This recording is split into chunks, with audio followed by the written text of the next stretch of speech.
In this video, I'm going to give you help on your page 166 assignment. I'm going to help you with numbers 14, 18, 26, 32, 38, and 39. And then hopefully that will give you enough help that you'll be able to finish the rest of the assignment on your own. So starting with number 14, let's take a look at the directions. It says use the converse of the corresponding angles postulate and the given information to show or to verify that line L is parallel to line M. All right, so if you take a look at number 14, we're given that the measure of angle 2 is 8x plus 4, the measure of angle 6 is 11x minus 41, and we're given that x is equal to 15. So the first thing you're going to do is take 15 and put it in both places for x, do the arithmetic, and you should find, when you're done with the arithmetic, that the measure of angle 2 and the measure of angle 6 are the same or are equal. So look at your diagram. Here's angle 2, here's angle 6. They're on the same side of the transversal. They're both to the left of the two lines being cut by the transversal. Or if you look in each little group of 4 angles, angles 2 and angle 6 occupy corresponding positions. So once you've shown that their measures are equal, then if measures are equal, the angles are congruent. And so for number 14, you can just say yes, the angles are congruent. And the reason is because of the converse of the corresponding angles postulate. Please don't write the name, write the postulate in shorthand. So you'd say when corresponding angles are congruent, we may conclude that we have parallel lines.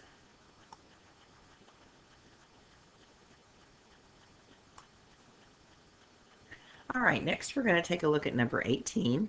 The directions say use the theorems and given information to show that line N is parallel to line P. So looking at 18, we're given this information that the measure of angle 4 plus the measure of angle 6 is equal to 180. Well, that satisfies the definition of supplementary angles. So take a look at your diagram. Angles 4 and 6, we're given that they are supplementary. Notice that they are on the same side of the transversal, and they are on the interior of the two lines that are being cut by the transversal. So what we have here is a pair of same side interior angles that are supplementary, and that guarantees that that these two lines N and P are parallel. So your answer on your homework paper should look like this for number 18. We're just going to say N is parallel to P and then give a reason, and the reason will be the converse of the same side interior angles theorem, which says when same side interior angles are supplementary, we may conclude that we have parallel lines. And that's it for number 18. Next, let's take a look at number 26. The directions say name the postulate or theorem that proves that line L is parallel to line M. So all you'll write is a postulate or a theorem. So 26 gives us this information that angle 2 is congruent to angle 6. So look at the diagram. Here's angle 2, here's angle 6. Okay, notice that they are on alternating sides of the transversal, and they're on the interior of the two angles that are being cut by the transversal. So they are alternate interior angles, and they are congruent. So for number 26, all you're going to write on your paper is the converse of the alternate interior angles theorem. Please don't write the name, write the theorem in shorthand, and it'll look like this. When alternate interior angles are congruent, we may conclude that we have parallel lines.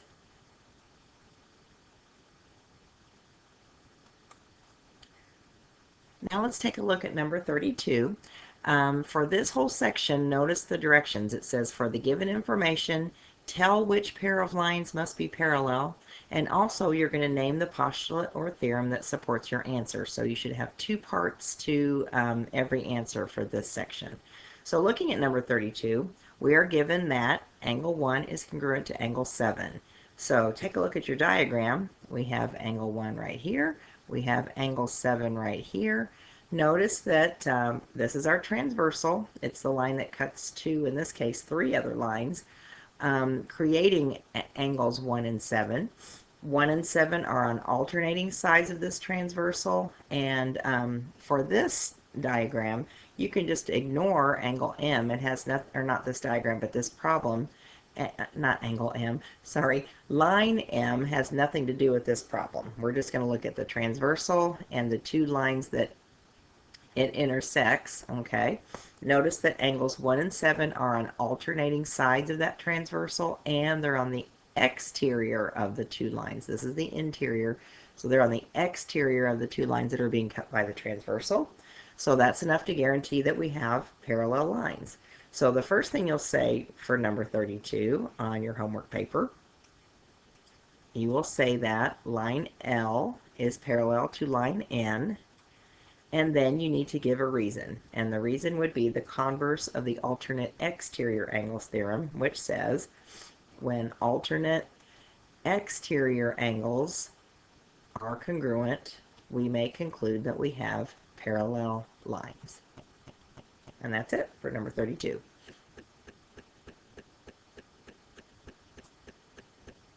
Now let's take a look at numbers 38 and 39. Those are both proofs. 38, the directions say complete the flowchart proof of the converse of the alternate interior angles theorem. On your homework assignment, I asked you to change this to a two-column proof.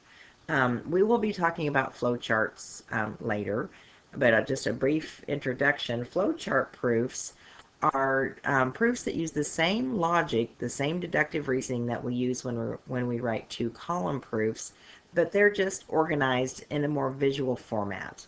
In a flowchart proof, these ovals, these purple ovals, is where you would find your statements, all right? And then what's written below the ovals would be our reasons, all right?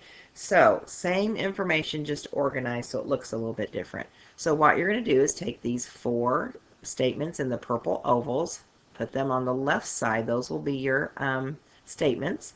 And then the four things written below the purple, that would be in your right column for your reasons. All right.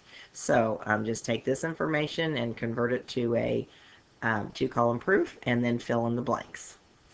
Okay, then moving on to number 39, it says use the diagram to write a paragraph proof, but again, we're going to continue practicing two-column proofs for now. Flowchart proofs and paragraph proofs will come later. So a paragraph proof just takes, again, the same information, the same logic, the same reasoning that you'd use in a two-column proof, and just writes it in paragraph form. All right, but let's go ahead and write this as a two-column proof. So I'm going to get you started on this one, and then expect you to finish it on your own. So we're proving the converse of the same side interior angles theorem, which says if two lines are cut by a transversal and same side interior angles are supplementary, then we may conclude that we have parallel lines. So our given and proof statement in terms of this diagram tell us that given or assuming that angles 1 and 2 are supplementary, we're going to prove then that line L is parallel to line M. All right, so let's create a statements column. Oops. Oh, sorry. Okay, a statements column and a reasons column. Okay, sorry, my handwriting on this air slate just is not very good. All right, so let's start with our given. We are given that angles 1 and 2, oops, angles 1 and, oh, sorry, hold on. Angle 1 and angle 2 are supplementary, okay? Why is that true? Because we are assuming it's true. Let's just say that angles 1 and 2 are supplementary, so the word that we write that says all that is given. Okay, then, in step 2, I want you to take a look at the diagram and look at angles 2 and 3. Notice that 2 and 3 are adjacent. They share a side and a vertex and have no interior points in common, and their non-common sides form a straight line or straight angle. So they satisfy the definition of a linear pair. So in step 2, I want you to write that angle 2 and angle 3 form a linear pair. Now we need to justify that or back that up with a reason, and the reason is because angles 2 and 3 satisfy the definition of a linear pair. They're adjacent, and the sides that they don't share form a straight line. So our reason in number 2 would be definition of linear pair. Now, remember proving the linear pair theorem in class? The linear pair theorem, look at your blue sheet if you need to, says that if two angles form a linear pair, we may conclude that they are supplementary. So in step 3, I want you to say that angle 2 and angle 3 are supplementary. And the reason that is true is because of the linear pair theorem that we proved. So reason, linear pair theorem. All right, now let's take a look at what we have so far. In step 1, notice we said that angle 1 is supplementary to angle 2. In step 3, notice we said that angle 3 is supplementary to angle 2. So I want you to look at your blue sheet and find a theorem, postulate, or definition that talks about two angles being supplementary to the same angle. We have 3 supplementary to angle 2, and we have 1 supplementary to angle 2. So find a theorem that justifies that angle 1 would be congruent to angle 3. And that theorem you're looking for talks about two angles that are supplementary to the same angle. You may conclude then that those two angles are congruent. So find a theorem that backs that up. That would be your fourth step, and then your fourth step, and then your fifth step and final step would be, oh, not fifth step, but your fifth of 6 steps will say, okay, angles 1 and 3 are congruent. Oh, that is your last step. Okay, you're going to say that angles 1 and 3 are congruent. Again, find the reason to back that up. And if angles 1 and 3 are congruent, then your last step will say, all right, angles 1 and 3 are corresponding angles. So you may use the converse of the corresponding angles postulate that says, when corresponding angles are congruent, we have parallel lines. All right, so I think you'll be able to finish this proof on your own. If you have any other questions on page 166, be sure and ask me when you see me again in class.